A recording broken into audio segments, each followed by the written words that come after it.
मैं दर्शन शर्मा आप सभी का स्वागत करती हूँ एकेएन टीवी इंडिया पर।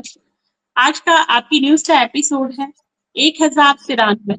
मैं लेकर आई हूँ देश में आम आदमी पार्टी से जुड़ी वो खबरें जिसका असर राजनीति से आम जनता तक साफ दिखाई दे रहा है। तो बने रहें अंत तक हमारे साथ। सबसे पहले चलते हैं बिहार की तरफ। आज हमारे साथ बिहार से दिग्विजय सर हैं और मनीष झा जी हैं। तो पहले सुनते हैं दिग्विजय सर से बिहार की खबरें। जी दिग्विजय सर। नमस्कार एकेएन टीवी के सभी दर्शकों को। आप देख रहे हैं बिहार समाचार। मैं हूं आपका दिग्विजय राय। आइए जानते हैं बिहार की आज की प्रमुख खबरें। सबसे पहले बड़ी खबर सिवान से। बिहार बंद के दौरान सिवान में छात्र प्रदर्शन अचानक हिंसक हो गया। प्रदर्शनकारियों और पुलिस के बीच टकराव, पथराव और तनाव की स्थिति बन गई। हालात बिगड़ने पर पुलिस ने पहले आंसू गैस का इस्तेमाल किया और उसके बाद फायरिंग की। इस घटना में 3 युवक गोली लगने से घायल हुए हैं। कुछ पुलिस अधिकारी भी पथराव में घायल हुए हैं। प्रशासन ने पूरे मामले की जांच शुरू कर दी है। अभी तक किसी आधिकारिक एजेंसी ने 3 छात्रों की मृत्यु या AK-47 से फायरिंग की पुष्टि नहीं की है, लेकिन सोशल मीडिया पर कुछ वीडियो चल रहे हैं जिसमें पुलिस को फायरिंग करते हुए देखा जा सकता है। और आम आदमी पार्टी के बिहार प्रदेश अध्यक्ष श्री राकेश यादव जी ने इस घटना पर रोष व्यक्त करते हुए कहा है कि बिहार सरकार तुरंत इन पुलिसकर्मियों को सस्पेंड करे। उन्होंने आगे कहा कि आम आदमी पार्टी पूरी तरह से छात्रों के साथ है। विपक्षी दलों ने भी इस घटना को लेकर राज्य सरकार पर गंभीर सवाल उठाए हैं। वहीं राज्य सरकार का कहना है कि कानून व्यवस्था बनाए रखने के लिए आवश्यक कार्रवाई की गई है और पूरे घटनाक्रम की जांच की जाएगी। पूरे सिवान में जिले में अतिरिक्त पुलिस बल तैनात कर दिया गया है और प्रशासन लोगों से शांति बनाए रखने की अपील कर रहा है। कुछ अन्य खबरें हैं। नीट परीक्षा से जुड़े विवाद और छात्रों के आंदोलन को लेकर बिहार में राजनीतिक माहौल गर्म है। विभिन्न छात्र संगठनों ने अपनी मांगों को लेकर आंदोलन जारी रखने की घोषणा की है। विपक्ष ने गिरफ्तार छात्रों की रिहाई और निष्पक्ष जांच की मांग की है। पटना सहित कई जिलों में सुरक्षा व्यवस्था कड़ी कर दी गई है। संवेदनशील इलाकों में पुलिस और प्रशासन लगातार निगरानी बनाए हुए हैं ताकि किसी भी अप्रिय घटना को रोका जा सके। शिक्षा के क्षेत्र में भी बहस तेज है। विश्वविद्यालयों से जुड़े हुए विधेयक को लेकर शिक्षकों और कर्मचारियों ने विरोध प्रदर्शन किया है। उनका कहना है कि विश्वविद्यालय की स्वायत्तता प्रभावित हो सकती है, जबकि सरकार का कहना है कि सुधारों से शिक्षा व्यवस्था और मजबूत होगी। अंत में एक बार फिर से मुख्य समाचार। सिवान में छात्र प्रदर्शन के दौरान हिंसक झड़प, पुलिस फायरिंग में 3 युवक घायल, जांच जारी। 3 छात्रों की मौत या AK-47 से फायरिंग की आधिकारिक पुष्टि नहीं। छात्र आंदोलन को लेकर बिहार की राजनीतिक गरमाई, कई जिलों में सुरक्षा बढ़ाई गई। शिक्षा और विश्वविद्यालय सुधार को लेकर विरोध प्रदर्शन जारी। फिलहाल इतना ही। आप शांति बनाए रखें और किसी भी अपुष्ट जानकारी पर विश्वास करने से पहले आधिकारिक स्रोतों से उसकी पुष्टि अवश्य करें।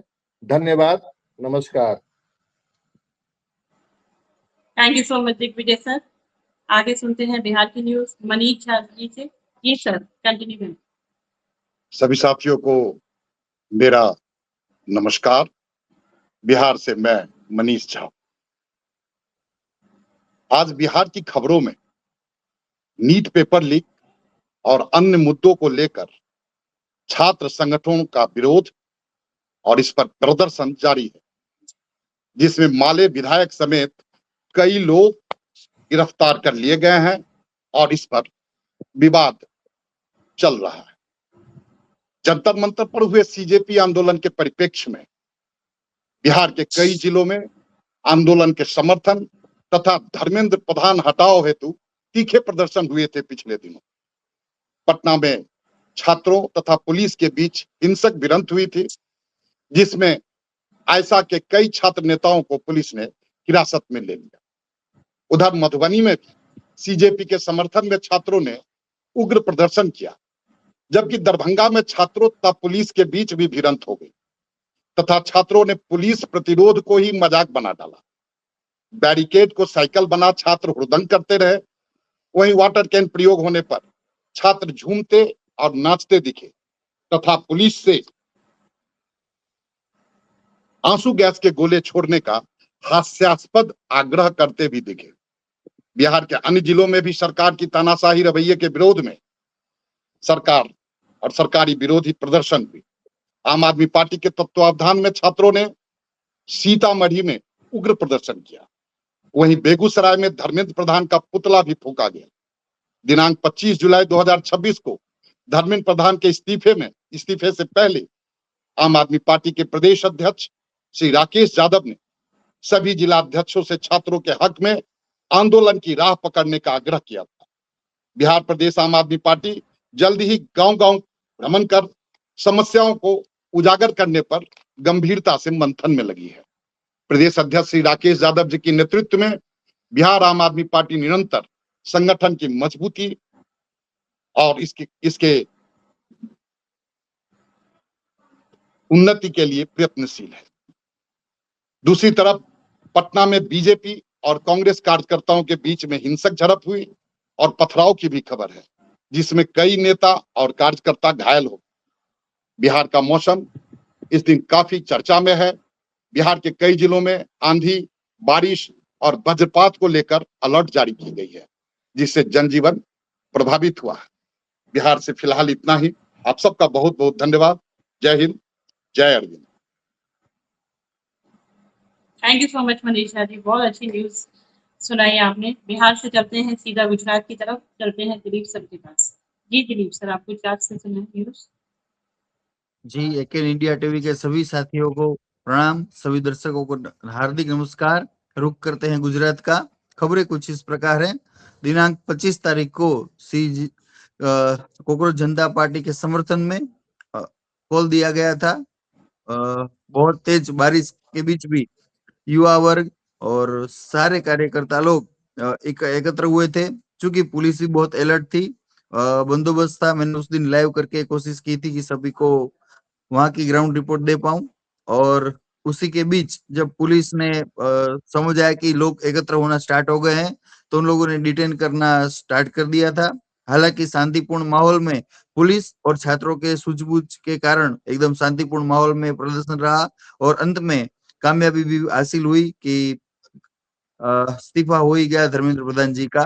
तो फिर सब छात्रों को ये और कॉन्फिडेंस आया कि हाँ, हम अपनी उचित मांगों को लेकर के और गांधी जी के मार्ग पर अपने आंदोलन को आगे बढ़ा सकते हैं। तो ये थी खबर। अब आगे रुख करते हैं। ब्रिजराज सोलंकी हमारे नेता हैं प्रदेश के।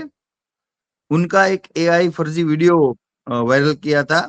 जब पुष्टि हुई तो उनकी आवाज नहीं है ऐसा बाहर आया, तो उन्होंने प्रेस कॉन्फ्रेंस कर करके सभी को निवेदन किया कि एक्चुअली ये वीडियो हमारा आवाज का नहीं है, एआई जनरेटेड वीडियो है। तो 24 घंटे में सभी न्यूज जो रूम से इस वीडियो को तुरंत ही अनएयर करें, और अगर ऐसा नहीं करने पर उन्होंने सुप्रीम कोर्ट, हाई कोर्ट तक जाने की तैयारी बताई है ताकि कोई मिस गाइड ना होए। तो ये उनका एक निवेदन और रिक्वेस्ट भी थी। और आगे रुख करते हैं नर्मदा जिले का। चैतर वसावा जी के समर्थन में नर्मदा जिले में तकरीबन 1 लाख लोगों का सिग्नेचर एकत्र करके हमारे प्रदेश प्रभारी सुधांश गढ़वी ने अपने कंधे पर रख करके कलेक्टर साहब को ये सुपुर्द किया था और निवेदन किया था कि ये जनता की अदालत है और जनता की ये मांग है कि उनको ये फर्जी केस में जो फंसाया गया है उनसे तत्काल असर से रिहा किया जाए। तो ये भावना थी। और आगे का कार्यक्रम छोटा उदयपुर में रखा गया है। वहां पर भी 1 लाख लोगों के उमड़ने का और सिग्नेचर कैंपेन का आयोजन है। तो ये कुछ खबरें थी मेरे पास गुजरात से। अब रुख करते हैं दर्शन जी का। जी Darshan ji. Thank you so much Dilip sir, बहुत अच्छा आपने गुजरात की न्यूज सुनाई है। नेक्स्ट चलते हैं दिल्ली की न्यूज, सुनते हैं सीमा जी से। जी सीमा। नमस्कार सभी दर्शकों का। दिल्ली की न्यूज इस प्रकार है। केंद्रीय शिक्षा मंत्री धर्मेंद्र प्रधान के इस्तीफे पर अरविंद केजरीवाल जी की प्रतिक्रिया, इसे बताया लोकतंत्र की बड़ी जीत। केंद्रीय शिक्षा मंत्री धर्मेंद्र प्रधान के इस्तीफे के बाद आम आदमी पार्टी के राष्ट्रीय संयोजक अरविंद केजरीवाल जी ने देशवासियों और युवाओं को बधाई दी है। उन्होंने अपने सोशल मीडिया प्लेटफॉर्म पर वीडियो साझा करते हुए कहा कि लोकतंत्र की एक बड़ी जीत करार दिया और छात्रों के लगातार संघर्ष की सराहना की और कहा कि जनता के एकजुट दबाव के आगे अंततः सरकार को झुकना ही पड़ा। आम आदमी पार्टी के वरिष्ठ नेता अनुराग दांडा द्वारा दी गई जानकारी के अनुसार आम आदमी पार्टी के राष्ट्रीय संयोजक अरविंद केजरीवाल जी आज एक महत्वपूर्ण प्रेस कॉन्फ्रेंस को संबोधित करेंगे। यह प्रेस वार्ता दोपहर 12 बजे को आम आदमी पार्टी के केंद्रीय कार्यालय में आयोजित की जाएगी। माना जा रहा है कि इस दौरान केजरीवाल जी जनहित से जुड़ी किसी बेहद अहम और बड़े मुद्दे पर पार्टी का रुख स्पष्ट करेंगे। सीजेपी आंदोलन की सफलता पर मनीष सिसोदिया जी का तंज। सीजेपी प्रदर्शन की सफलता और शिक्षा मंत्री के इस्तीफे के बाद पूर्व उप मुख्यमंत्री मनीष सिसोदिया जी ने मीडिया से बात की। उन्होंने कहा कि जो सरकार लाठियों के बिना किसी की बात नहीं सुनती थी, आज युवाओं के विरोध के कारण उसे घुटने टेकने पड़े हैं। और जेनजी और रील बनाने वाले बच्चों की ताकत की तारीफ करते हुए कहा कि युवाओं ने मोदी सरकार के अहंकार को तोड़ दिया है। धन्यवाद। दिल्ली से इतना ही। चलते हैं दर्शन जी के पास। थैंक यू सो मच सीमा जी। दिल्ली की बहुत अच्छी आपने न्यूज सुनाई है। आप सुनते हैं देश में आम आदमी पार्टी से जुड़ी कुछ खास खबरें। पंजाब की बड़ी खबरें। पंजाब के सरकारी स्कूलों ने रचा इतिहास। 882 छात्रों ने किया नीट का पेपर पास। शिक्षा में पंजाब बना देश का नंबर 1 राज्य। सरकारी स्कूलों की छात्रों की बड़ी उपलब्धि। देश भर में शीर्ष स्थान हासिल करने वाले आर्यन गुप्ता भी पंजाब से हैं। उन्होंने इसे शिक्षा क्रांति का परिणाम बताया। मेरिट के आधार पर अब तक 68,585 सरकारी नौकरियां दी गई भगवंत मान सरकार के द्वारा। कारगिल विजय दिवस पर शहीदों को दी गई श्रद्धांजलि। मोगा में लोक मिलनी कार्यक्रम में उमड़ा जन सैलाब। 1 अगस्त को महिलाओं के खाते में आएगी सम्मान राशि। मुख्यमंत्री भगवंत मान जी ने बताया कि 1 अगस्त को लगभग 37 लाख महिलाओं के बैंक खातों में सम्मान राशि के रूप में 3,000 और 4,500 रुपए राशि भेजी जाएगी। पंजाब को बदनाम करने की साजिश। आम आदमी पार्टी का भाजपा पर हमला। बिजली कर्मचारियों की हड़ताल पर सरकार से की अपील। कैबिनेट मंत्री अमन अरोड़ा जी ने हड़ताल कर रहे बिजली कर्मचारियों से काम पर लौटने की अपील। उन्होंने कहा कि सरकार उनकी सभी जायज मांगों पर सहानुभूति पूर्वक विचार करेगी, लेकिन आम जनता को परेशानी नहीं होनी चाहिए। सिंचाई व्यवस्था को बेहतर बनाने के लिए बिजली खपत में कमी। मान सरकार ने दावा किया है कि नहरी सिंचाई में सुधार के कारण जून महीने में कृषि क्षेत्र में बिजली खपत में 15.9% की कमी आई है, जबकि बिजली कनेक्शनों की संख्या बढ़ी है। पंजाब में 100 नए मोहल्ला क्लिनिक। मान सरकार ने राज्य में 100 नए आम आदमी क्लिनिक शुरू करने की घोषणा की है। इसमें से 71 क्लिनिकों का उद्घाटन हो चुका है और 31 जुलाई तक सभी 100 क्लिनिक जनता को समर्पित कर दिए जाएंगे। वित्त मंत्री हरपाल सिंह चीमा जी ने कहा है कि राज्य ठेका प्रथा समाप्त करने वाले अध्यादेश पर जल्द हस्ताक्षर करने की अपील की। उन्होंने कहा कि इससे आउटसोर्स कर्मचारियों को ठेकेदारों के शोषण से राहत मिलेगी। आम आदमी पार्टी ने कहा है कि छात्रों के आंदोलन के दबाव में केंद्र सरकार को झुकना पड़ा। पार्टी ने परीक्षा प्रणाली को पारदर्शी और जवाबदेही तथा पेपर लीक रोकने के लिए सख्त व्यवस्था लागू करने की भी मांगी। तो ये थी आज की कुछ खास और अहम खबरें।